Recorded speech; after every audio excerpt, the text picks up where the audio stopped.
With the economy the way it is today, everyone's looking for a leg up. My Credit Kings can help you do that. We offer a free consultation and 1 month free credit repair.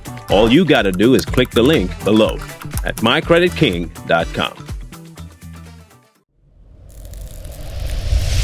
Y'all remember Little Richard? I remember Little Richard, and he was one of the more flamboyant people in music way back in the day. And I guess it's way back now because I'm feeling old, but way back in the day, 70s, 80s, 60s, 70s, so he was making music. He played the piano, really overtly dressed. He was kind of like the Black Liberace at the time. Very talented individual, not gonna lie, very talented. However, he was a member of the Rainbow Coalition. You know what I mean by that. Well, he had a sit down with David Letterman after he had decided to walk away because he was, at his admission, he found God. God let me know that he made Adam be with Eve, not Steve. So I gave my heart to Christ. And now, his description of what he meant by finding God meant that he understood then that what his behavior was, his homosexuality, was wrong. Oh no, but God gave me the victory. I'm not gay now, but I was gay all my life. I believe I was one of the first gay people to come out. But God let me know that he made Adam be with Eve, not Steve.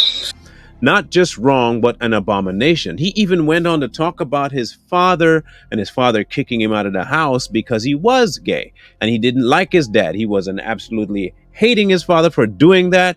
But when he found God, he realized that his father was right. I was really flamboyant, so my people didn't like it. So my dad said, you either follow this rule or get out. Yeah. So I got out because I wanted to wear all of my stones. And did you ever get this worked out, or was it a problem the rest of the no, but God gave me the victory. I'm not gay now, but...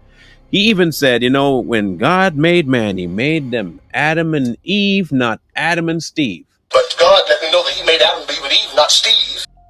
Now, we're not going to talk about Little Richard so much in his transformation. We're going to talk about his admitting his transformation and the result effect it had on the people that were listening, namely David Letterman. Now, this is a twofold story that we're going to get to in terms of what the lesson to be learned here is. Firstly, we'll get to the moral conundrum. You being LGBTQ, finding God, and him telling you it's wrong, I'm changing who you are. You're no longer going to be that. There are going to be people that are going to look at you and say it's impossible for you to change because that's how you're born, when you know for a fact that's not true. And then they're going to try and coerce you, dog you, lie to you, laugh at you to make you change your mind. I would only hope that after that point of it being a real transformation, that none of that's going to matter. You're going to continue to walk.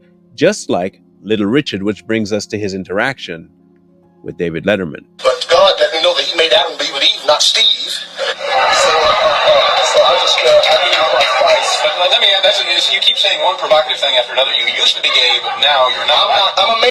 Throughout the interview, as often as he would say that he was wrong, David Letterman would laugh about why you got to talk about it like that, in an effort to try and dog and clown Little Richard to change his position. The funny thing about it is Little Richard just kind of let it slip off his back, like, whatever, man. His facial expression was like, I'm just talking. I hear you, but I'm not even paying you no mind. His rebuttals weren't even to David Letterman's face. They were kind of like this flippant, I hear you, look at him, kind of like, okay, and continue talking. And I really appreciated that for one reason. His change seemed 100% genuine because he did not let anything that the person was saying to try and bring him back to the side he left have any impact on him. Listening to him talk about his father, and how he was a drunk sometimes, and even then when he wasn't, he just had this manly thing about him that he wanted his sons to be, and Little Richard was just not that. And he rebelled, absolutely rebelled, because what he wanted was what he thought was the best thing. Now, if Little Richard's change was not real, I could easily see people like David Letterman making him change his mind simply by ridiculing him. Not only ridicule, but making him feel so insignificant and so horrible about talking the way he was talking that he would have no other option but to revert. Why is it that the celebrity entities out there have an affinity to try and drive you to your own demise? Now, instead of being happy to live, now remember, everybody is about, in this media is talking about living your truth. But as soon as the truth that they're living, that they say is theirs, goes against their truth, you're not living your truth. You're living a lie.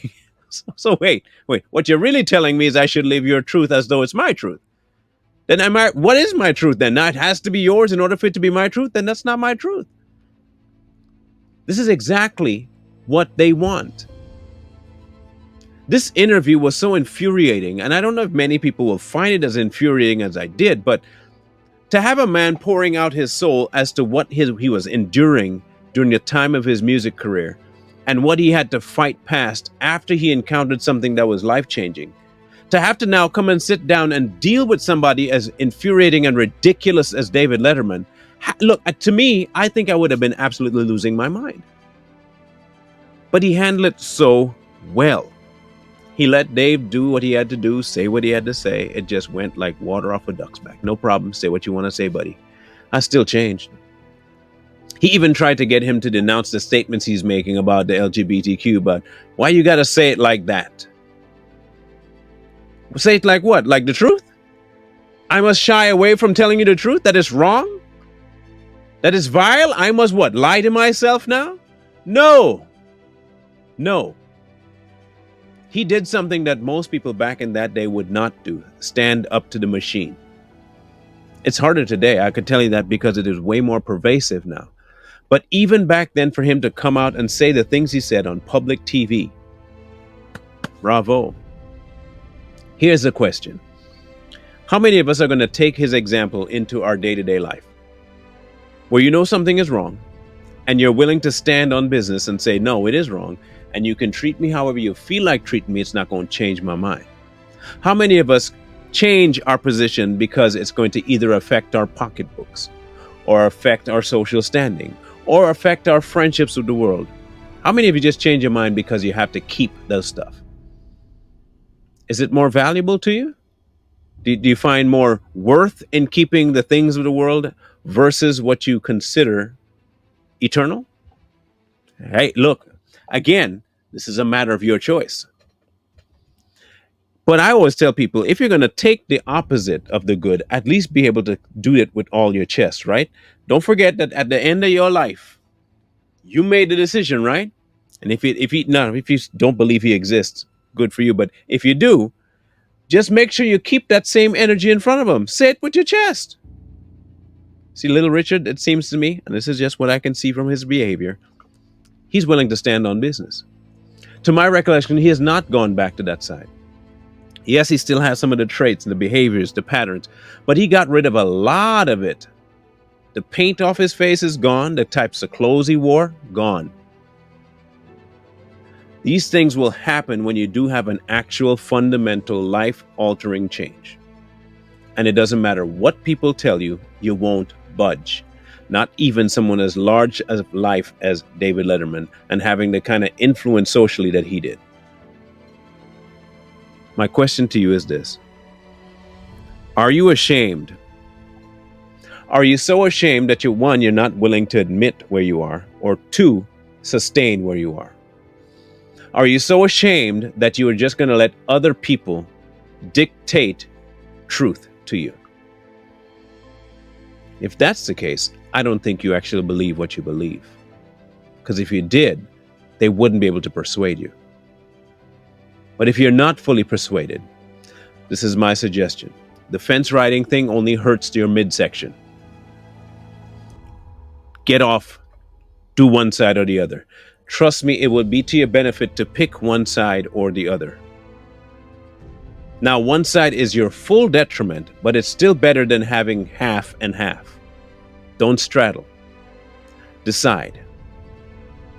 But understand this. If you decide to go against the grain of what the world is offering you today, you are in for a world of hurt, and you're in for a world of rebellion against you. But if you do mean it, stand on business, look them dead in the eye and say, I am what I am, and there's nothing you can do to change me.